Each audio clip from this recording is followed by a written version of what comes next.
Hello everyone, and today we'll show you how to add birthdays to Google Calendar. First, you want to open the calendar on your Google and make sure that you have here this option, birthdays checked.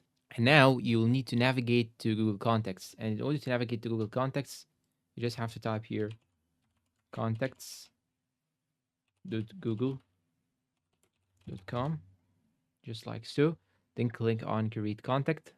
Click on create a contact, then type here the name, then scroll down till you find here birthday and choose any birthday that you actually need. Let's say year 2007, for example, then hit the save button. And of course, you'll have to add the name. I will edit it, add a name. Let's say Red, for example, then click on save. And now when we go back to the calendar, you just have to do a refreshment. And now you just have to search for the August. And here we have it, 25 August. Here we have it, Fred's birthday, and you're all done. And that's all for today's video. If you find it helpful, please support us with like, subscribe, comment, share. Thank you for watching, and goodbye.